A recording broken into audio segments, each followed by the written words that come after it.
left, right. Welcome to episode 195.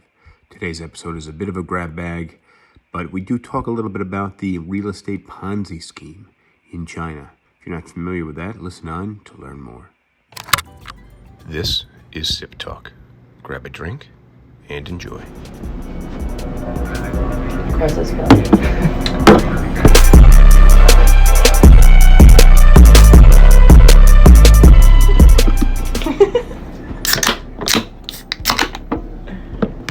Cheers. Cheers.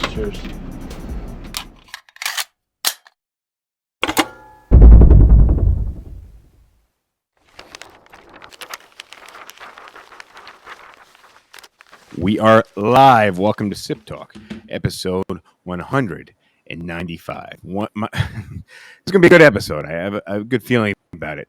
My name is Justin DiGiulio. I'm joined by James, the Bosnator Boswell. James is a philosopher, a bartender, a professional referee, and most exciting of all, an accountant. And today, we are going to be talking about China, Taiwan.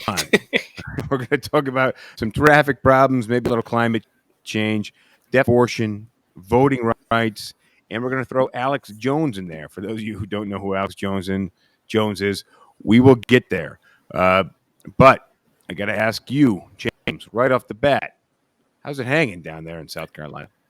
Dude, I got to ask a question back to you. So I lost right. power for 2 hours today. And, I get that it happens, but I have a strong suspicion as to why. So, 4 or 5 houses down from me, there's an empty lot that they've been building a house for the last year. The meth lab on the construction site, it blew up? No, I think it's just a legitimate construction site. But they've been building a house for the last year. And I really think that they're the reason why I've been losing power and internet over the last year is them digging and just not paying attention to shit. And so what I would like to know is when the power goes out, the utility company has to send a truck to repair whatever broke, right? Yes. So if you have, let's say, a hurricane and trees fall on power lines, that's something that the utility company pays for. They just know that that's going to happen and they build in their budgets for these kinds of events. But when construction that they aren't doing causes problems, does the contractor have to pay that repair bill? Because I think they should. Actually, in many cases, they do. It really depends on the situation. My mom worked for the Thruway Authority for New York State. And do you know when you get in a car accident, you have to pay to have the guardrails repaired? I do. And the only reason I know that is because you told me about that 20 years ago when your mom was doing that job. Yeah, back when we were in high school or something. Yeah. So ultimately, and throughways are public, public passageways, whatever you want to call it. Same thing with the power line. So somebody's got to pay for it. If they can bill somebody, they will. Now, usually that's what I think you want to call. I think it's 811, right? When you're digging or you're doing some work at the house, you want to call it 811, and they'll measure gas lines in the ground, they'll sewer lines, water lines, and electric lines in the ground. You're supposed to have that measured. So I had a patio or a front walkway put in with some paver stones a couple of weeks ago, and we called 811. They measured the gas line coming into the house, which the gas line actually doesn't make it to the house. We're on oil. So we get every month or two, we get $4,000 worth of oil delivered to the house, even in the summertime, because we require hot water. So, and it's that much for your oil? Dude, it costs me right now. It's costing me they break it down. I pay monthly. It's $965 a month. Dude, but why don't you have an electric water heater? Because this oil heater came with the house. I'm moving to an electric water heater. However, it's likely because it's steam heat in the house. So it's an older house. It has steam heat. So we have radiators, and an electric water heater isn't quite powerful enough to basically run that much water all the time, especially in the wintertime for the heat for the house. As far as I know, I'm still researching it. It's summertime. but having a water heater, electric, instant hot water. So basically, for those who don't know this, the way a traditional water heater works in a house is you have a giant drum of water, and underneath that you have a little burner, and that burner heats the water generally to 105 or 110 degrees, or whatever you want it to be set at. Obviously, not to a scalding level, and it keeps that tank at a certain temperature. Once the thermostat drops below a certain temperature, the flame goes on and it heats the water back up. So when you turn the water on at the tap, you're going to have a pretty constant water temperature. But you're paying for gas or oil to keep that flame burning to heat the water. Now, for the last 20 years or so, what we're seeing a lot more of are electric water heaters. And those are water heaters that don't have a tank of water. But what they do is, as the cold water comes into the house, one water line, it splices into a hot water tank, and it's heated instantly via electricity. Well, you're talking about tankless water heaters, because you That's can a have tankless water heater. Yeah, you can have traditional water heaters which work just like the oil one, where you got a big canister of water, and instead of using oil or gas to heat it, you just use like an electric heat. And again, it's just going to be a large volume of water kept at some temperature. And the issue with the large volume of water is it takes a lot of energy still to keep it hot. The thing about water is it has a specific heat of 1. Well, yeah, most things have a specific heat way lower. So like water holds a crap load of heat, and even if you've got like a well insulated tank, it's still going to be radiating some of that heat away. So if you don't use the hot water for like 10 hours or something, like you still have to keep that water hot. All right, so we've been told we've lost the ladies, so we need. Let's talk about home repair some more. we need to talk about something else. So look, I want a couple of things. One, I got the ladies. Here we go. So I got a lot of plants. I planted some cilantro, some parsley, some basil, some spearmint, some peppermint, some lavender, just like little kind of things.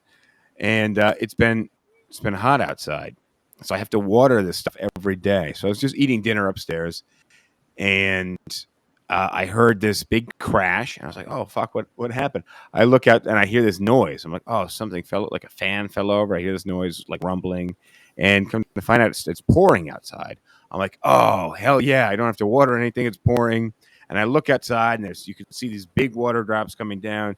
You can see the big splots of water on the patio and in the driveway, on the grill. You can see it bouncing off the stainless steel on the ground. I'm thinking, this is splendid. Right, the water is just flowing straight from the sky. I don't have to go outside.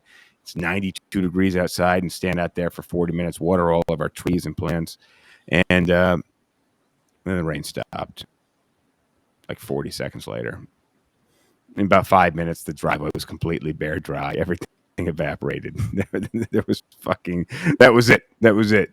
So after the podcast, we're going to have to go back outside. Got all this new landscaping, and they call the hardscaping is the patio, soft scaping is the trees and the bushes and the flowers. So now I gotta hydrate my soft scaping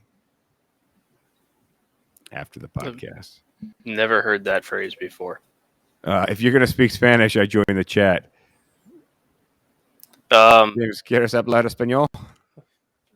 Un poco, es que necesito más práctica con la lengua y no sé de cuál hablaremos sobre. En este podcast podemos. ¡Vámonos! Pero es un poco peor. Yeah, sorry, my friends. We will not be speaking the Spanish tonight. But you did it. Thank you for joining us. So look, where do you want to lead with this? You want to lead with the Alex Jones case is pretty awesome right now. Because have you watched Alex Jones? No, I hate the guy. Did you watch the Alex Jones podcast with when he was on the what's the guy's name, the bald guy, what's his name? John Rogan? Paul Rogan? Chris Rogan. No, what's his name? Joe Joe Rogan. Rogan? No, I Oh, refuse yeah. to watch. Like, I watched a little bit of Joe Rogan a while back, and like when that one was on, I was like, I don't think this man deserves any more attention than he already gets. Well, okay, so you don't need to add the +1 to that. I like the podcast. I No. think it's a good podcast. Like, I have no respect for somebody who goes on and talks about how like chemtrails in the skies are turning our frogs gay. He doesn't talk about that. The guests talk about that. Right, but if you're hosting a guest that talks about that, then you're in the same boat as them. Well, You might not believe it yourself, but you're giving a platform for someone who does.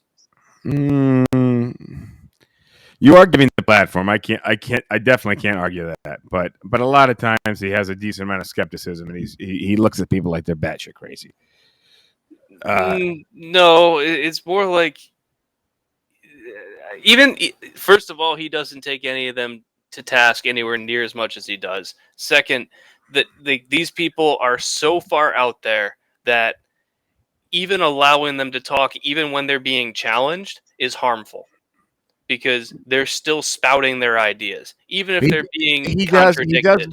He does a very. I'll say this. Joe Rogan. He does a really poor job at kind of shining the spotlight on the incongruencies of logic and saying, well, that doesn't quite make sense. He oftentimes, and this is really where he fails. He just doesn't say, hey, bro, that doesn't make sense. What he usually says is, and, Yeah, like, can you explain that a little bit more? Like, that's the farthest he'll go with challenging somebody is like, well, I heard something different. And then that gives the guest a chance to say more bullshit about whatever they were previously arguing. I do like the podcast. I don't listen to much of it, and it's very long, so I'm not down for that. So look, anyways, so Alex Jones is in court because he publicly attacked. So hold up. Let's talk about who is Alex Jones for people who don't know who Alex Jones is. He's a guy who runs a right-wing radio show / podcast and spouts off all sorts of crazy conspiracy theories, which I don't want to list. Besides, like, the only one I'm going to list is the chemicals in the air causing the frogs to become gay, because that one isn't really harmful, and it's so like delightfully absurd that like I don't think I'm going to worry about anybody believing it. But one of the one that I have to talk about is the reason why he's in court right now. And this is the school shooting, right?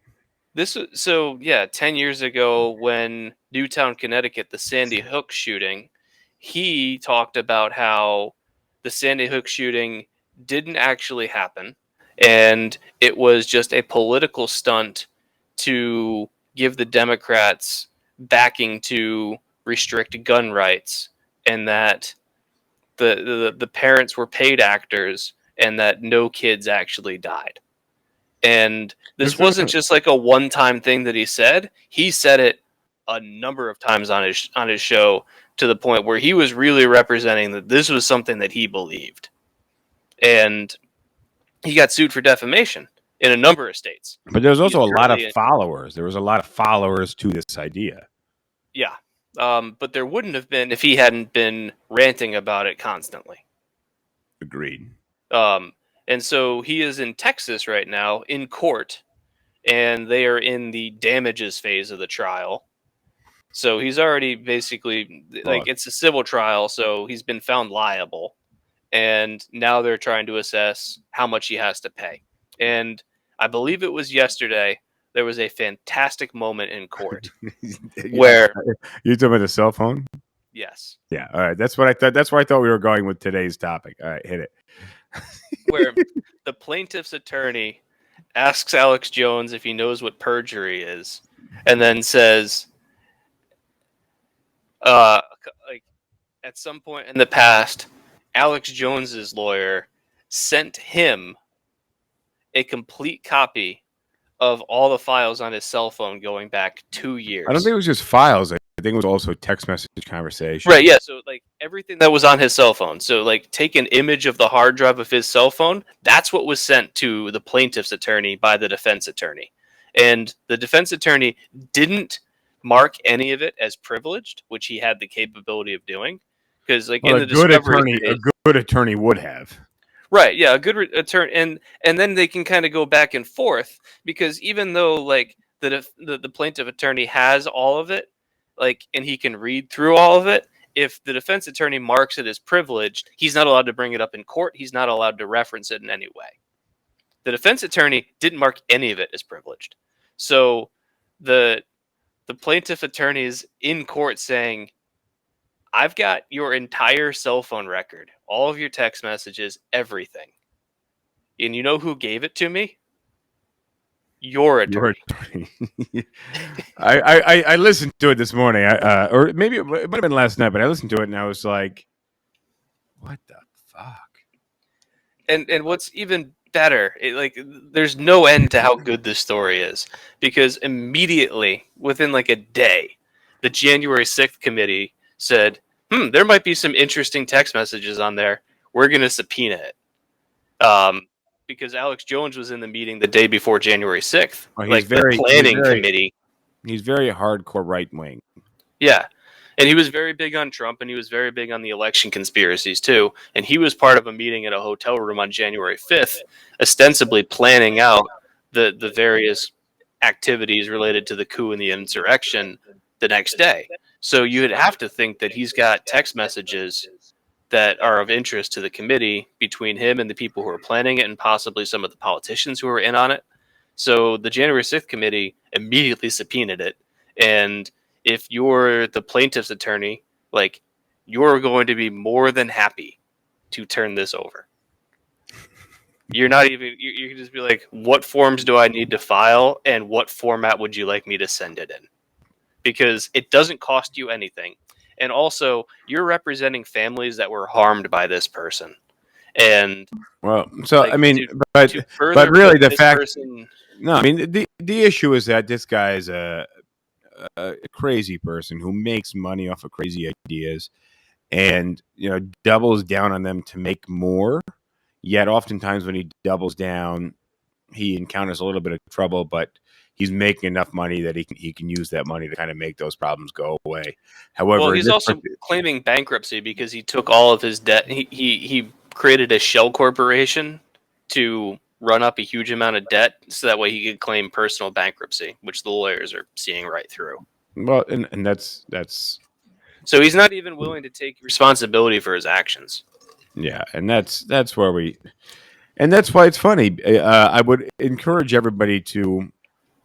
So I don't think Joe Rogan's a dumb guy. Oh, I do. But I don't think that he's a particularly great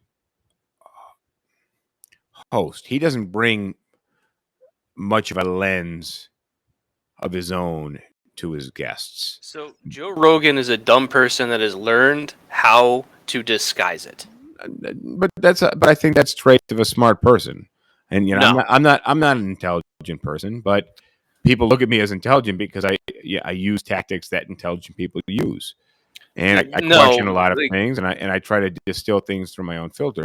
But what I do that he doesn't do is I challenge ideas that I may not necessarily agree with. And we'll talk a little bit about that in a little while when we talk about the Supreme Court. We talk about abortions, because I think we need to get there. But I think we got to get off this Alex Jones topic and kind of on to the next.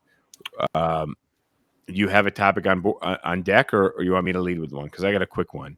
Go for it. I right before we went on air, I sent a message to my team. So right now I got a team of about 70, 72 agents, and growing. We've grown a lot over the last 30 days, thanks to Raj, who helps produce this podcast. Raj has been helping. He's our hiring manager for my program, and he's brought on a lot of people. But I have a mass text messaging platform. So the cool thing about this platform is I can type one message and select the group I want to send it out to, up to 100 people. And I can send one message individually to 100 people. So it's not like a group message. And then people can text me back, and I can text them back. But it allows me to say, like, hey, just heads up, tomorrow we're doing a meeting at 4.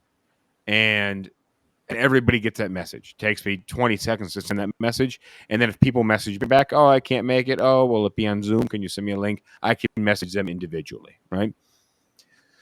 So a lot of times, it might be like 10:30 at night on a Saturday, or it could be 9:15 in the morning on a freaking Monday, and I'll send something like a little motivational, or I try to prompt people. So I use it as a platform for me to share company news, but I also use it as a platform for me to share kind of inspirational things, or things that would be beneficial for these guys to know.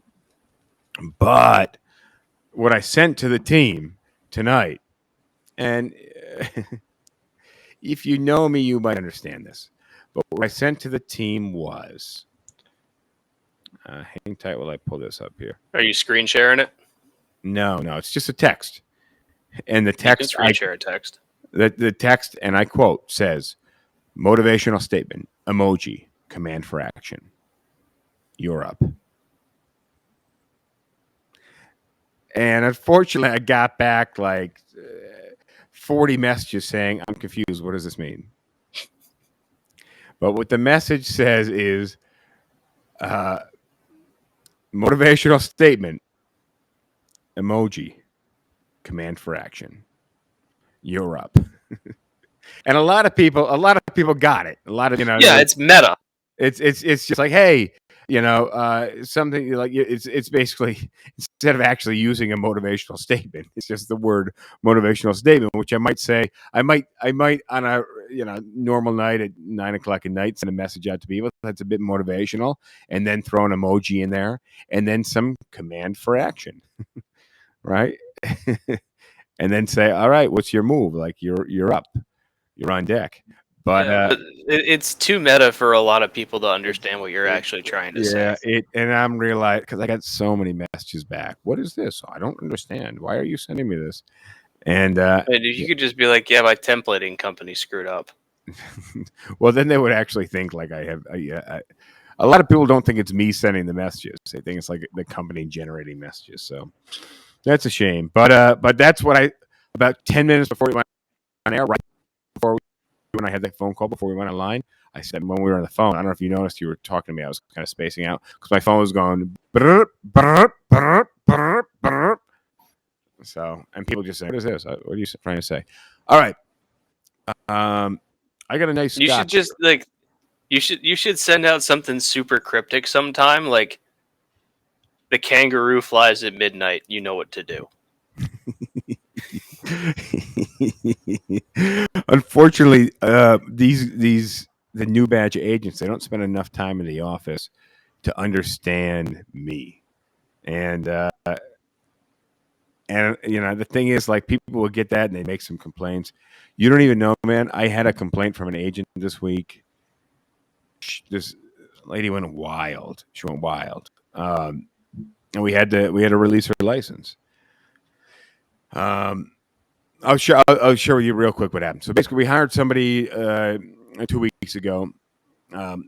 So we have two people who do hiring for the company. So Rosh handles the new agents, people who are apt for our program. They're newly licensed. They don't have a whole lot of real estate experience, and they need a training program. We have another guy who just hires for the company in general. So people come on board with experience. He interviews them. He tells them about the program, brings them on. So this woman came and she said, hey, I have 10, 15, 20 years of experience, but not in New York City.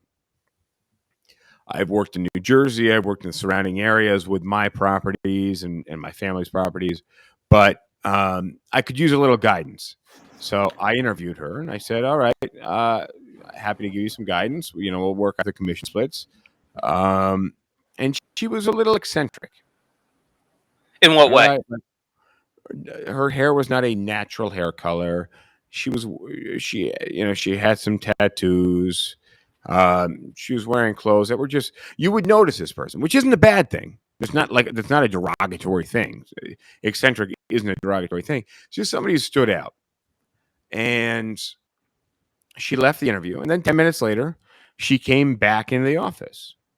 She said, hey, I just met this guy. I told you I'm always hustling. I'm a real hard worker. I want to bring value to the company. This guy is looking to buy a $2 million place. So I sat down with the guy. Now, to me, he didn't seem like a $2 million buyer. But New York City, you don't know, right? You walk down the street, you go grocery shopping at a bodega, and you could be next to somebody who makes a gazillion bucks. You don't know. So I sit the guy down. I asked him if he said he doesn't have financing. He says he lives in the area. I don't ask specifics. What building do you live in? How much money do you make? But I have a conversation. Oh, what are you looking for? He said, I'm looking for a nice place. I'm looking at $2 million range, 2-3 bedrooms. All right, cool. You got to get financing. So I'll put you in touch with the mortgage broker. Da-da-da. He leaves. Now I don't see the agent for a couple of days.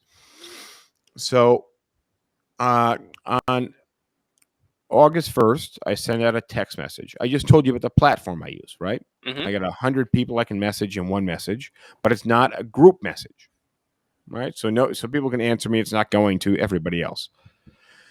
So the message says, let me read the message actually, because I don't want it to be misconstrued at all. Let's see. Happy Tuesday evening. All right. Here's a message. August 1. Please text me the number of applications you received and the number of deals you closed last month. What does that mean to you, James? That I'm going to look through my records and see how many deals I sent in and how many I closed in the last month. Okay, And cool. if I'm a new agent, then I'm going to be like, I just started, so it's 0. Okay, so what she replied to me was, why are you prying into my business? You don't need to know my clients' names. This is my business, not yours. I don't understand why you're asking me this. You don't need to know my details. And sent about 8 messages after that, like da da da da. None of your business. So I said, oh, I just sent the message to everybody. And then she sent like 4 or 5 more messages. And I said, I'm going to call you. I tell you, I'm going to call you. So I called her. I was like, hey, just a heads up. I wasn't prying into your business. The message went out. It was a group message. It wasn't a group message like everybody was in it. And I just want to see what my team's performance is But looking like. I want some metrics. I know you're new, so I wasn't expecting anything, but you're in the group. So it went to you. And she's like, I don't get this, my business. And then I was like, all right, well, it sounds like maybe we're not seeing eye to eye, but that's fine. Don't worry about it. So, of course, we hang up the phone. Then she sends me like some Venmo screenshots about rent she's collected from her clients. And I was like, oh, okay, look, I have a client. I'd love to refer them to you if it's somebody you think you can help. I was trying to like regain confidence, right? Mm-hmm. So I referred her a client. And come to find that didn't work out. But then she got another client later in the evening and was messaging me at 10, 11 o'clock at night. I'm going to meet this client first thing in the morning, meeting them, and I'll be in the office first thing. So first thing in the morning, she messages me. She's like, hey, the client, they have 500 credit. It's not going to work. And then she sends like 3, 4, 6 other messages. I don't know, just random bullshit. And she shows up at the office. I'm like, oh, okay. I thought you weren't coming in because the client wasn't qualified. And she's like, oh no, I got this guy. He's harassing me. Send me his business card. He's harassing me. I was like, oh, okay. Could you show me what happened? And then she's like, yeah, well, I work with $1 million clients, and I own my business, and I'm an entrepreneur. And I'm like, oh, okay, yeah, I know, yeah, because we met 2 weeks ago. But could you tell me what happened with the person who's harassing you? And she said, yeah, he was texting me, and she pulls up her text, and she goes, oh, this is another client I'm working with. They're $1 million. I said, oh, okay, but the person who's harassing you, what happened? And she's, oh, he sent me his business card, and then he started getting derogatory, and then I said, oh, okay, could you show me what happened? So we go back and forth, and she's like talking about other shit, and I keep saying, oh, could you show me what happened? Finally, she pulls up the text conversation. I read the text conversation. The person sends her the business card, and then she sends him 3 paragraphs about how she's a superstar agent. And he says, okay, well, I just, I have this client I'm trying to find an apartment for. And she's like, well, you're not trying to take advantage of me. And he's like, no, I just have a client. I'm looking for an apartment. You have apartments. What's in it for me? Like, question mark. I'm not trying to take advantage of you. Yeah. So now she interprets the phrase, what's in it for me, as in, and I read the messages. It was very clear. What's in it for me was like, I'm not trying to scam you. Like, where am I making out on this? Yeah. But she interpreted the phrase "what's in it for me" to mean, I'll give you my client if you pay me under the table. I want to know what's in it for me, right? Like, how are you hooking me up? And then the message deteriorated into her just sending gobbledygook jargon, saying her boyfriend's a cop, da, da, da. So she's showing me the message. I'm reading through it, and I said, "Oh, it just looks like a misunderstanding." She says, "No, it wasn't." I'm like, no, I'm reading it, but look, let laying dogs lie. Like it is, whatever. So so finally she leaves. So it's like around like 12:30, 1 o'clock. So I walk out of the office and I hear this. It sounds like a fight in the street. I walk out of the office. I hear this fight in the street. I come around the corner and it's this woman, the agent, screaming into her phone, "I'm going to have you locked up. My boyfriend's a cop. I work for the Department of Justice. I am the Department of Justice. I'm Lady Liberty. I'm going to have you put behind bars. You don't know yet." And she's talking to the guy. So I'm like, all right, obviously you have communication issues. So here's what happened. That was at noon. So for the next 20 hours or so, until about 8:30 the next day, she is messaging me. So here's what happened. She put some really low priced apartments online and she's getting a gazillion leads. And all these people are messaging her, but she's not like comprehending that they're messaging her for the listings and they just want to see them. So she's sending messages back to these people, but like not understanding they don't want to have a conversation, they just want to see the listing. And they're like butting heads. And then she's tearing the people a new asshole, but they're ripping back into her like, "Why are you harassing us? Like, what the fuck is wrong with you? Like, we just messaged you because we saw a $1,600 apartment. Yeah. We just want to, like, what's your problem?" And she said, "I don't have a problem. What's your problem? You're racist." Now, she happens to be a black female. So then over the course of the next 20 hours, she messages the office and she's like, "Justin's trying to kick me out of the office. He set me up. He's harassing me. He's making fake phone numbers for himself, trying to harass me because he's racist." So you were the one who was messaging her about all these cheap apartments all along. I'm like, "Bro, you have no idea like how like I'm like, I'm trying to help you." And just be and what hit me was that when and this is an unfortunate aspect of the current culture that we have, but if you are a minority, you can use that card, right? So if I'm a minority and I go to a grocery store and they're out of an item, and I go, "What do you mean there's no more pineapples? Is it because I'm a minority?" I don't think that most people take that seriously, But that's how this unless like the conversation. But that's how circumstances. there was nothing nothing mentioned about nationality or race or her being a female. But No, I her think it's complaint, because her based on com- the way you've described everything up until this point, she's mentally ill. that's what it was. But she said Justin wants me out of the company because I'm a black female, and I'm thinking like, well, one, have you looked around her office? Like, I'm, if anything, in the minority, and two, I've taken no special action for you or against you. I've treated you like everybody else. But luckily, there was a lot of witnesses in the room, kind of witnessing the conversations and witnessing how things were going. So it was scary for me because for the first time in a decade, I've had management over my shoulders saying, "Hey, we have reports that you've said some racist things and that you're doing this or that." And I'm like, "Okay, so you have reports." Um, and the funny thing was, when I saw this lady belting into the phone on the outside of the office, I called the person that referred her. I was like, "Hey, man, did you notice anything in when you met with this person?" And he was like, "No, I didn't. I didn't. I mean, I didn't notice anything in particular. However, I just got an email about you being racist." I was like, oh, "Okay." We got to move on though, because Yeah. I did a poor job explaining the scenario, and that's on me. So. What do you get? What do you got next? You got Beijing, Taiwan. So You want to go somewhere else with this? It's going to be interesting to see what happens with China's economy in the next year, because their real estate market and their debt market is totally screwed up right now. I don't. Yeah, I heard about this on the radio. I don't understand this. It's my understanding that everybody pays China to do stuff for them Well, so and the to first produce thing you cheap got to goods. know is, like, when you bought your house, Mm-hmm. like, you own the land, right? Yep.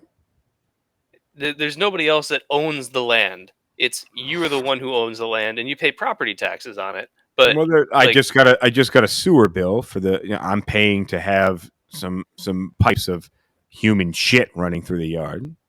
right, but you're paying for services. Those property taxes go towards something. Mm-hmm. They go towards the local schools. They go towards paying for utilities. So in Mhm. China, if you want to build a house, or you want to buy a house, we're not even going to get into apartments yet. But if you want to buy or build a house, like, you own the house, but you don't own the land. The government owns the land. The land belongs to China. Okay, Yeah. interesting. So when you let's say you find a plot of land that you want, you need to go to the local government and you need to lease the land from the local government. I'm not against this. It's an interesting concept.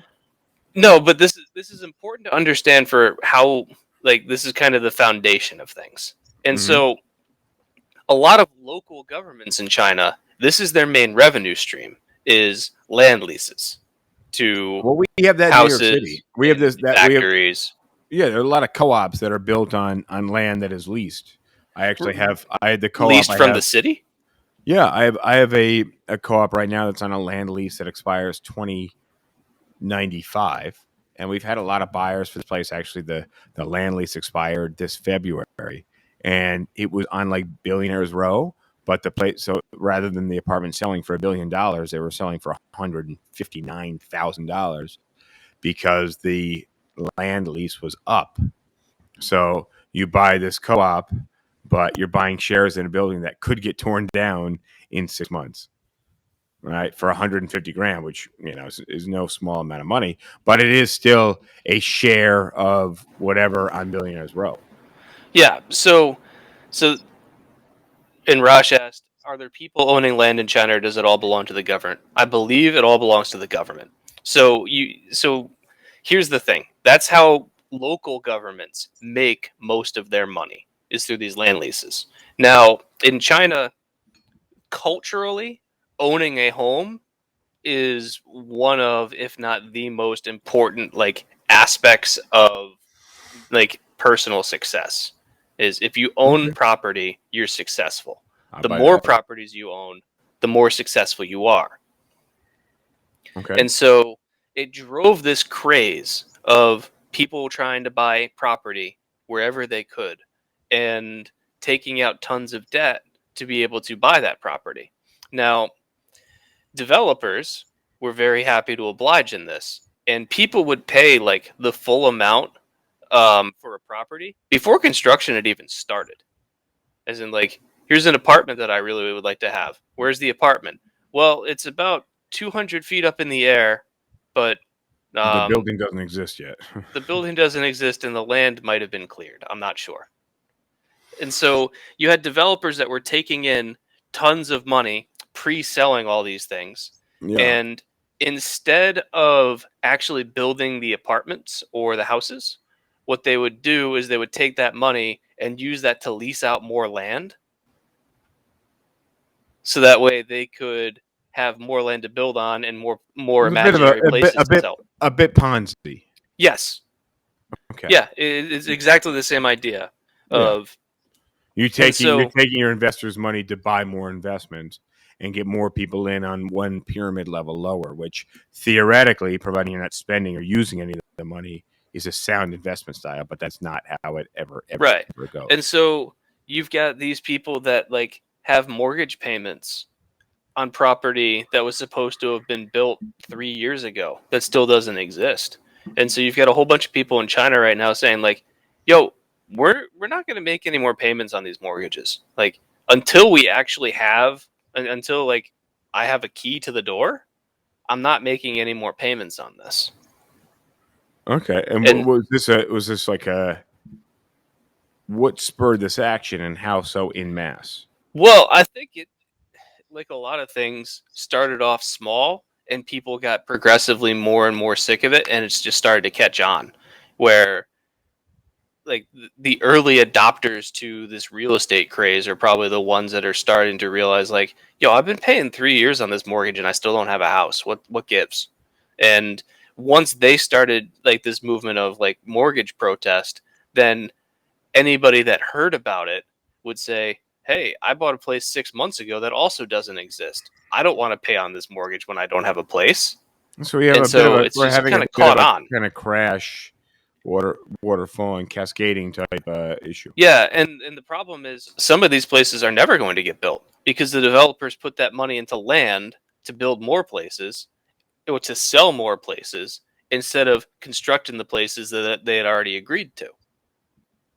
So what's happening to these developers? Well, one thing that's probably going to happen that the Chinese government really doesn't want to do, but is probably going to have to do, is they're probably going to have to bail out the company. The main company at the peak of this is a company called Evergrande. I'm not sure if you've heard of them. Nope. You probably maybe caught it in the news, but so like Evergrande has like over $1 trillion in debt. Holy fuck. And so the Chinese government has really tried to not use state money to support Chinese businesses because they don't want for appearance reasons or anything else. They want to show that Chinese businesses can stand on their own and be successful without government intervention. Mm-hmm. But the, they might have to bail these guys out because otherwise they might be looking at a complete collapse of the real estate market. If you think that 2008 was bad in the United States, this will be way worse in China. Well, how many people exist? So we have 330 million people in the U.S. How many billion people are in China? 1.2 or something? That's like 1.2 or 1.3. Yeah. There's so many more people in China, and this problem is going to, we're not talking your poorest communities, getting wiped out, or your lower middle class getting wiped out, or even your upper middle class getting wiped out mortgage-wise. We're talking about millions and millions of people. But the Chinese government is really big on image in trying to show that they have an orderly society where people are happy under their system. Yeah. And so they've been like, and there's been people that have been out in the streets publicly protesting about these mortgages, and the Chinese government has been treating them like political protests. So that means things like tear gas and tanks. Water cannon, yeah. Um, Not water cannons, like because it's making the Chinese government look bad because this was a fuck up on their part because the developers weren't incentivized to actually build anything. And the local governments who were supposed to be the ones overseeing this and making sure that developers were playing within the rules were incentivized not to because they were getting paid for these land leases. Because if you think about it, if you're a local government and there's a whole bunch of just vacant land that you the local government own but isn't really doing anything, it's not being farmed, it's just trees or whatever. Mm-hmm. Yeah, it's and not someone even clear. comes and Like you says, said, it's not even hey, clear. we'd like to do a 50-year lease on this for $10 million. And you just look and be like, it would cost me $10 million to clear that. And you're going to pay me $10 million? Okay. Yeah. For a lease. Some other land over there that you might want too. Yeah. So yeah, it's so let's talk a little bit about China versus Taiwan and why that's news this week. And actually, I'll lead. Go ahead. So we had Nancy Pelosi flying into Taiwan this week, and she was in South Korea earlier in the week, right? I think she went to like the Koreas after Taiwan because I read an article today that she like went and visited the demilitarized zone maybe today. Yeah. Which is the space. So I think North she Korea. landed in Taiwan first. The space between North Korea, the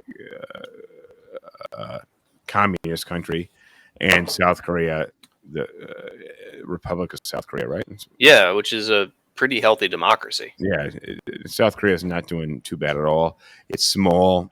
so you don't have as much strife as we do in the U.S. or in China.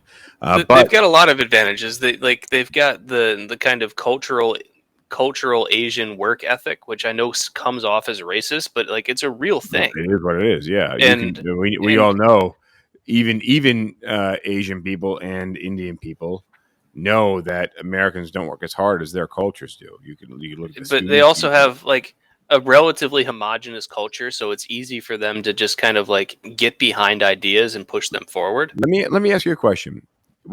If you were to look at someone who's Asian or Indian, and India is in Asia, but we'll differentiate for the sake of the conversation. If you look at somebody in Asia or India and you say, oh, your country, you guys are really hard workers. You guys study really hard. Is that offensive to them?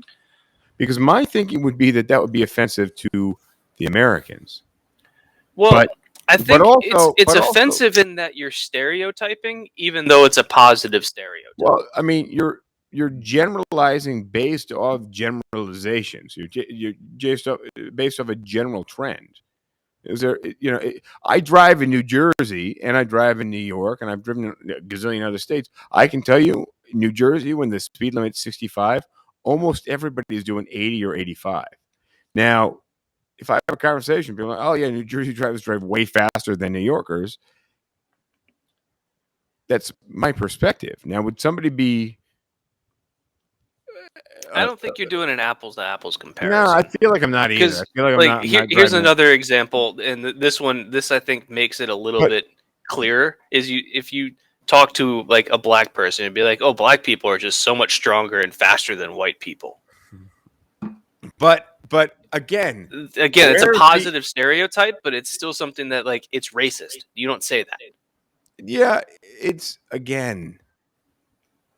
The only reason it's racist is because we have this giant line between black and white in the U.S. Well, no, the reason Right. why it's racist is because Because you're it drawing on a implies. history of hardworking slavery. Well, You're I think drawing on that that it's history of that. implying that they're not capable of other things.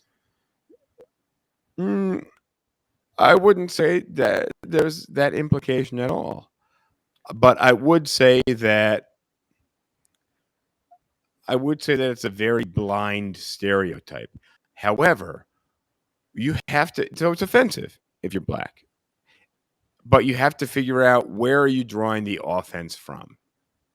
And if you're drawing it from the slave trade and saying, most people, but back to the Asian Indian stereotype, you say, oh, Asians and Indians are hard workers, very evident by the college and student culture. Who's taking offense to that? Because in my opinion, Americans should take offense to that. Right? Well, yeah, If I had a college age kid and I said, hey, the Asians and Indians are really hard workers, and if you don't work as hard, you're gonna lose. And then if I turn to an Asian or Indian person and say, hey, I hear the Asians and Indians are hard workers. What do you think about these American kids? They're gonna say, oh, they're losers. yeah, I'm where's the agreeing loss? with you that it's a harder The issue was when you statement to take focus. offense to. The issue is when you focus on the offending aspect. Now, the black-white thing has major roots in America, and you can dig into those roots. The other side of it doesn't have. Did you hear? Actually, this is Joe Rogan related. Joe Rogan adjacent. A lot of comedians don't do colleges anymore. You heard this? I hadn't heard that, but I'm not surprised. I got notes on this guy.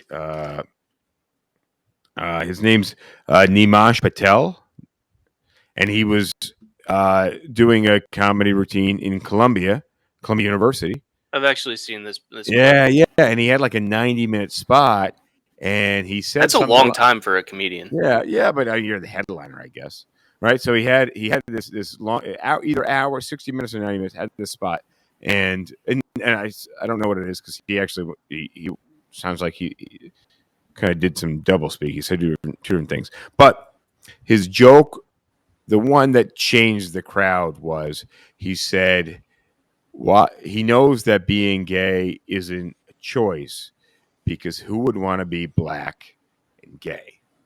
And really his perspective was in the more kind of woke aspect, saying, "Look, you idiots that think being gay is a choice. It's not, because who would choose additional adversity? So you guys Right. have to." And the thing is, he actually derived that joke from a comedy sketch he gave somewhere else, and a audience member spoke up and was like, "Oh, I'm black and I'm gay. Nobody would want this." And he's like, "You're right. Can I use that as a joke?" And then he used it Yeah. as a joke for months and months and months. And then he went to Columbia, and when he delivered that joke, somebody was like, "Boo!"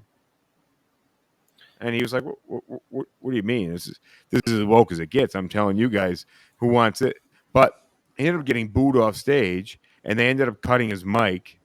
And he said that he rubbed people the wrong way, and ultimately that they shooed him off stage, the Columbia staff, by saying that he had offended the people that were doing the tech.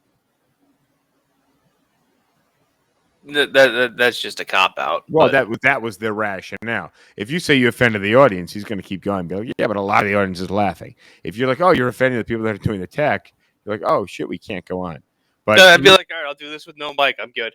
well, he's like, oh, all I need is a mic. Like, you can drop the fucking lead on the spotlight. Like, Yeah, that's drop fine. the pretense. Like, if you want to say that you don't like my material, then like at least have the balls to say it. But then they cut the mic, and then he was like, Right. fuck this, and he left. And he actually had a comedy spot to do after that downtown, like the Lower East Side. And he went and he gave another, and the Lower East Side crowd was way more open. But again, that's your college crowd where people are easily offended. And that's kind of the point that I was making when I was saying, if you say Asians and Indians are harder workers, you'd be surprised who takes offense to that. You would think the people that are implied to not be hard workers should take offense. But in actuality, it's everyone that takes offense to that statement. I think it's that one. Like the Asian stereotype is a complicated one. But I look at it as like, first of all, if you're going to a comedy show, like your standards for what is offensive should be lower. Well, you can also be a target of the comedy show. Right? And like, yeah, like it's what you're signing up for. Is like, by its very nature, comedy is not meant to be taken seriously. Well, I think that's where the Dave Chappelle thing. I think he made a joke, and that's where he met a transgender person, and he gained some perspective. And then his last comedy routine, the one about the transgender thing that went up in flames, he was talking about. It was actually very poetic and very well orchestrated, where he made jokes and he related everything back to somebody who he had offended, who committed suicide. And he said, it was ultimately like, this is somebody I offended. I made good friends with. We bonded over this. I recognize that things were offensive. We bonded over the fact that this person was extremely offensible, and I was extremely offensive, and that's how we bonded. And I made a great friendship and relationship out of that. Unfortunately, this person took their life. However, I want to celebrate their life, and I want people to understand that I can relate to that. However, in my art, there are things that I say that are offensive. And if you listen to the entire 90-minute comedy sketch, he does a really good job. However, if you watch and listen to a 4-minute quote, you miss the entire thing. So, and I you went ever listen into to it. Jim Jeffries? The name rings a bell, so probably yes. He's an Australian comedian, and he talks about he has a routine that he does about Bill Cosby and rape that is really well put together. And in the middle of it, he talks about how he got a review from like some Australian newspaper, and like he's like, and they quote me directly in there, and he's like, here's the thing, a lot of what like my art is being able to stay up on stage and be able to say terrible things and still appear likable. If you take the out of it and just put the words on paper, it's a bad read. Yeah, exactly. You put the words on paper. Exactly. It's like, do you want to know what my actual opinion is? I don't want to be raped by Bill Cosby. Well, that's the thing about like you reading a screenplay versus watching a screenplay, right? Like watching something on stage or watching something on film. The screenplay just doesn't a lot, and you miss. And that's the issue with text, right? Yep. You read somebody's text, just like the woman I was talking about a little while ago. She read the text. What's in it for me? And what the guy was like, I'm not benefiting here. Like, what? Yeah, There's I'm nothing just in it. referring you a client. I get nothing. And there's nothing like I'm gonna make a commission, but like outside of that, like what's in it for me? How and she misinterpreted because of the text, and I tried to explain it to her, but it ended up with her leaving the office, and she took a phone call in the middle of our meeting. We sat down for like 20. She took a phone call in the middle of our meeting for like I don't know 2.5 minutes, and she came back, and I was in her absence, I sent like 25 emails and 100 texts, and I had drinking a ton of coffee and ice water in the morning. And she came out, I was like, hold up, I thought you were going to be on the phone a little bit longer. I just got to use the restroom. I just got to pee. And she's like, oh, you're such a dick. For somebody who's as cute as you, I thought you would have been nicer. And then What? I said to her, I just got to pee. People pee. I got to pee. I'm sorry to be rude. Now, she actually took a portion of that and was like, yeah, Justin told me he was being rude to me on purpose.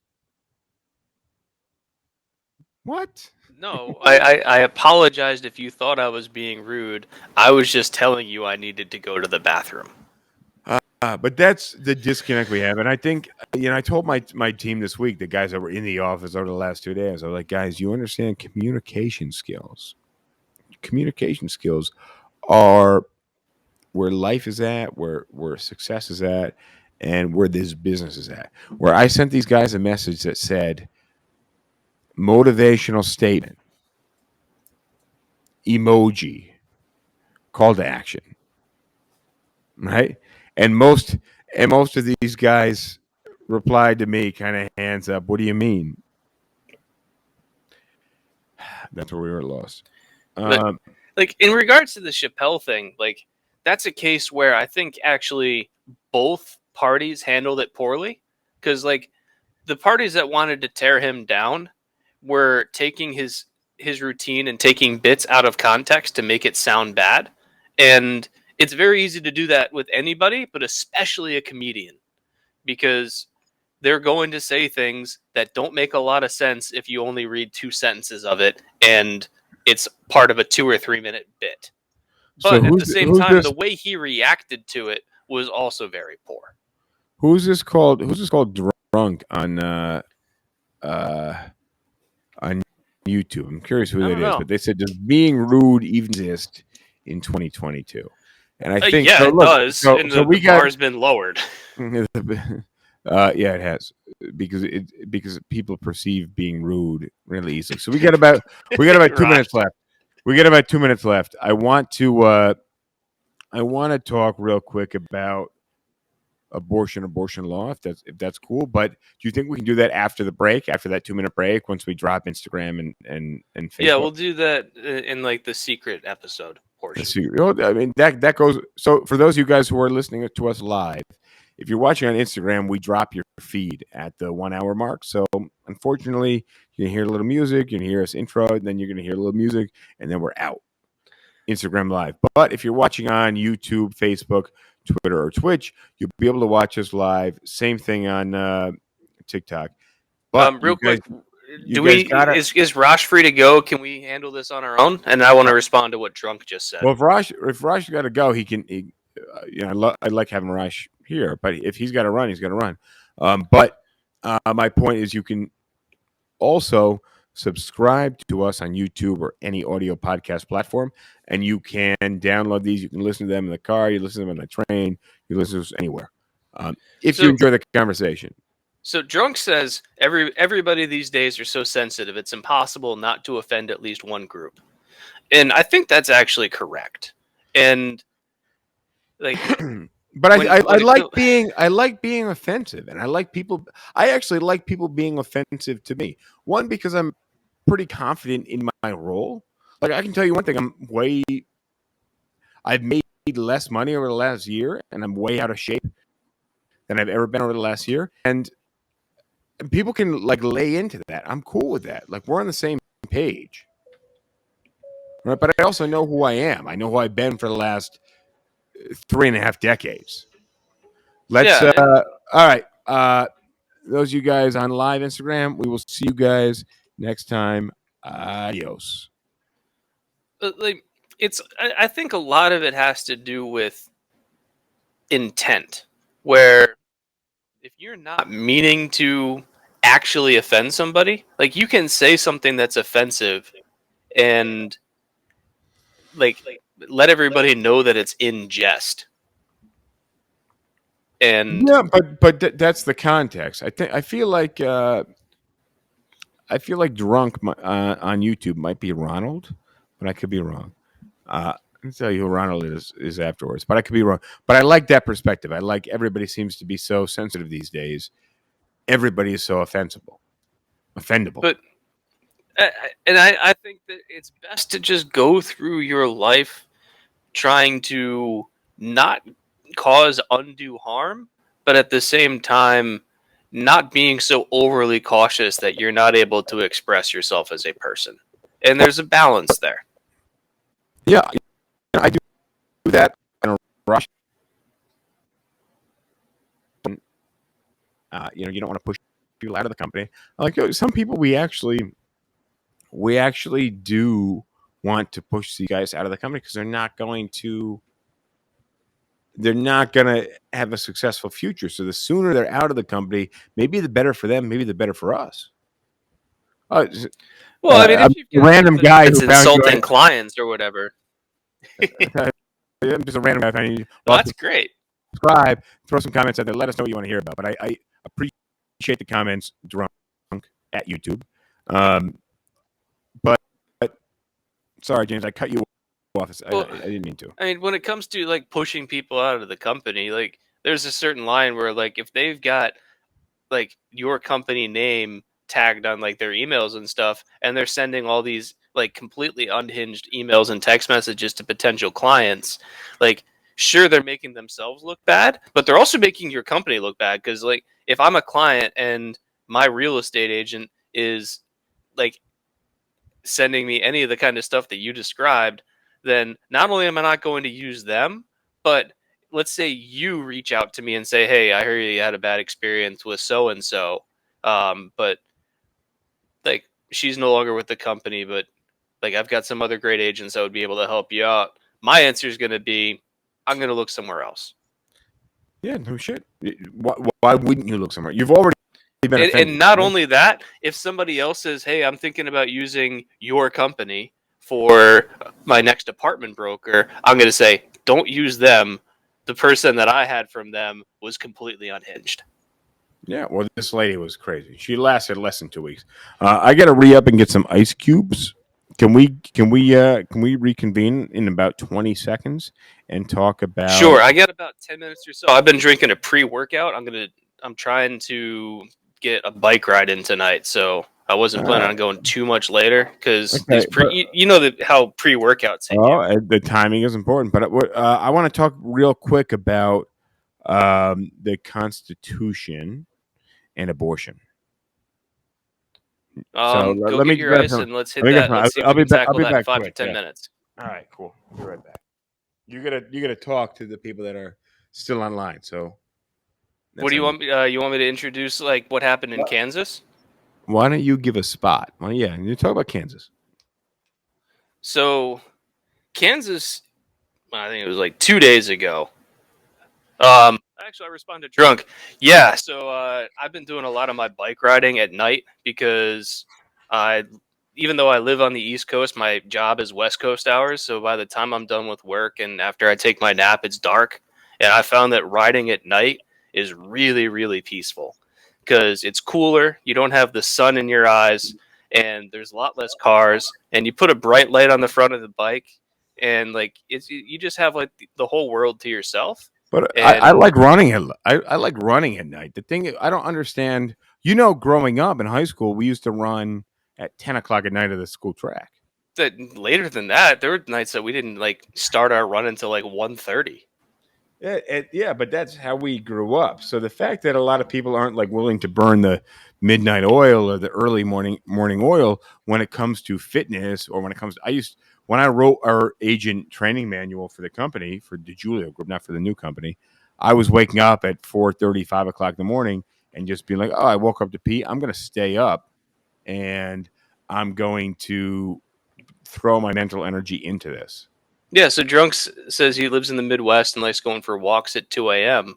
and it feels like you have the world to yourself because everybody else is asleep, and it's really nice. That's one thing I And liked about New York City, is that in New York City, almost always, starting at 4 o'clock in the morning, there are just so many people out in the street. You got the trash collectors, you get taxi cabs, so you get drunk people coming out of the clubs.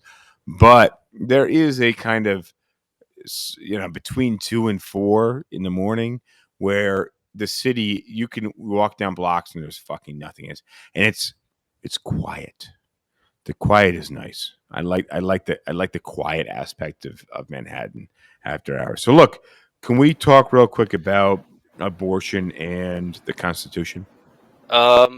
well, do you want me to talk about Kansas, or do you want me to let you lead? Lead with Kansas, because that's actually the direction I'm going in this. So let's see how we can. Well, so Kansas in its state constitution protects the right to abortion, and so the Republicans in like the right wing element of Kansas proposed a ballot initiative that would amend the state constitution to remove this provision. And I believe they called it like the Women's Choice Act or something of 2022. So hold up. So let's take a moment to pay attention to the fact that you're eliminating the option for abortion and you're calling that bill the Women's Choice Bill. So actually what you're saying, the Women's Choice Bill actually eliminates the women's option to choose. All right. So yeah, so hold on, I'm finding the exact title of it.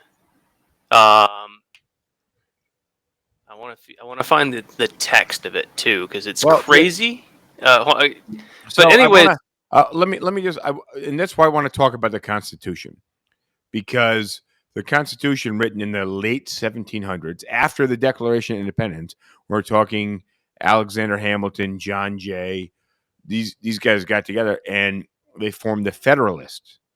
And for the most part, the Federalists were for individual states' rights. But Federalist implies ist, right? For the Federation, right? You're for the Federation. You're federal. No, you're for federalism. Well, that's for the Federation. But federalism is that you're going to have a federal government that delegates a lot of its power to the states. Well, but what party would be anti-federalist, right?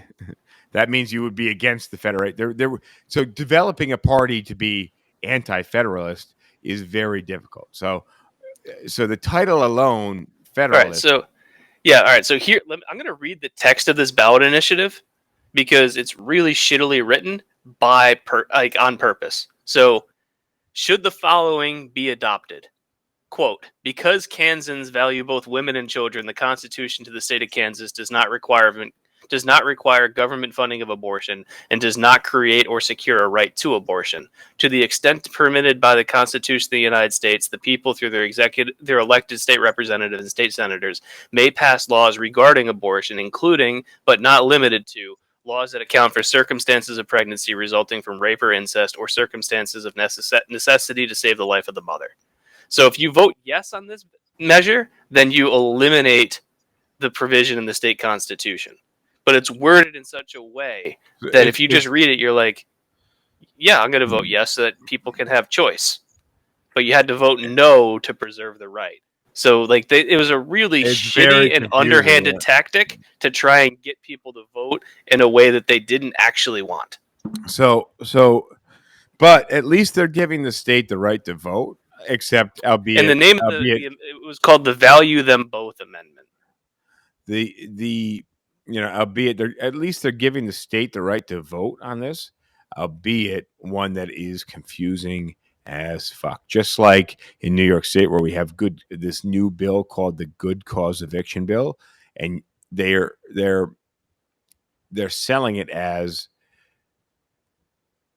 the bill is called the good cause eviction bill, and they're selling it as in order to do an eviction, you have to have a good cause. However, what they are doing with that, which sounds legit, like why would you want to evict somebody just for the hell of it? Let's vote for the good cause eviction bill. However, the good cause eviction bill actually limits the causes in which you can evict people, and it limits it almost to an impossible level to evict people. So if somebody didn't pay their rent, that's not enough cause to evict somebody. That's strange to me. Yeah, it's a really lousy bill. So basically, you can't evict them. You have to set up a meeting with an arbitrator, put them on a payment plan first, and that could take 6 months. And then once you put them on the payment plan, they have to follow the payment plan. But if they don't, you go back to court and try to come up with a new payment plan. Okay, right? can we? Let's wrap because all right. So I just want explained to what talk about happened in abortion. Kansas and the underhanded tactics that they tried to use. All right, so and how Kansas voted like either 60-40 or like 65-35 against this shitty amendment. Anyways, you were saying about the Constitution. I've been listening to, for the last couple of days, I've been listening to some YouTube videos explaining the Constitution, right? So you got the Declaration of Independence. Declaration of Independence basically is our statement that we're seceding from England, we're seceding from... Yeah, and it gives a whole bunch of reasons why they hate England. However, it's not a constitution about how we're going to govern our land here. Now, in that time, we had our land in the U.S. up to the Mississippi River, right? And it was divided into 13 states. Now, those 13 states governed themselves. Yeah, under the Articles of the Confederacy. Many of them had their own money, right? They had their own governments inside of those states. And what you had was states that didn't interact that well with each other. Well, not only that, but the federal government had a really hard time being able to raise money to be able to pay for war debts and to be able to regulate interstate conduct. So you'd have all these disputes spot up between different states, and there was no real mechanism for them to resolve them. Well, yeah, I mean, the issue is we left England because we didn't want them taxing us, right? And then we moved over here, but then we spread across the U.S. up to the Mississippi River, and we didn't have a system to govern everybody that was in that group. So we had this constitution that was drawn that was to constitute the states, the United States, but that constitution itself had rights that were driven into the entire plot of land, the entire U.S., and rights that were divided among the states. So the states had their own rights to make their own laws. Yeah, you want to hit these comments by Drunk real quick? What you want to just read them? I missed them. So he's saying the Supreme Court's going for gay marriage next. The abortion stuff is the precedent they're going to use to redo a lot of laws. And that's what everybody's saying. Slippery slope. You eliminate abortion rights. Some members on the Supreme Court have expressly stated as such. Well, but fair enough. The issue is, let me just get back to the Federalists. The Federalists, Alexander Hamilton, these guys were proponents. They were basically trying to get the Constitution passed, right? In the name of the Federation, in the name of a united government amongst the states, right? Because we were all states that left the European, left England, and we're over here trying to make the best of things.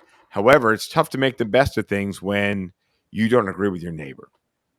So the Constitution was to constitute uniting the states, right? Now, the issue with getting an agreement amongst a great swath of people is that the more people there are, the more difficult it is to have an agreement, right? So that's where we stand right now, is that we're trying to get everybody into making a decision. And it's really difficult to make a decision because you have so many different voices. So it's really difficult to pass laws, to pass bills when you have so many different people involved. Can we leave this as a topic for next week? Because I actually have a lot to say about this. Because you're getting into concepts like pluralism versus hyperpluralism, and we could also talk about gerrymandering and representative democracy, and whether the people actually have like true power in terms of being able to determine what laws they actually get. And I'm also starting to bug a little bit because I need to get this. I got a good chart. Workout. I got a good chart that I can share with you based on popular opinion and the likeliness that bill is going to pass. Yeah, that's the YouTube video I sent. Yeah. Oh, you sent it to me. All right, yeah, I think that should be our next episode. So yeah, let's do that. I know your face is itching because the beta carnitine. Yep. Is it really? I think so.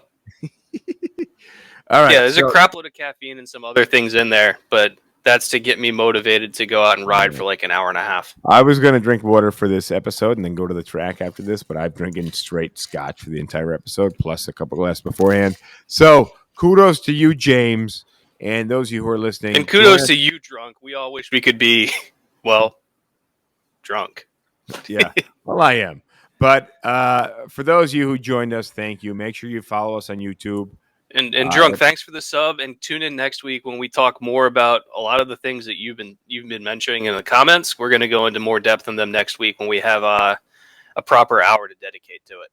So you can subscribe on YouTube and any audio podcast platform, and you can watch us live: YouTube, Facebook, Twitter, Twitch, TikTok, and Instagram. James, enjoy your ride. I'm going to go bike my face off. You got the new bike yet? No, that's like another month away, and dude, I am counting the days. Like, it sucks. I know. Well, you get that bike soon. We'll see you guys next time. Adios. Laters. All right, that concludes this episode. Thank you for stopping by. Well, you definitely hung out for a while, but I think it's time for you to go. So we'll see you later. I like PBR. I just got priced out of it.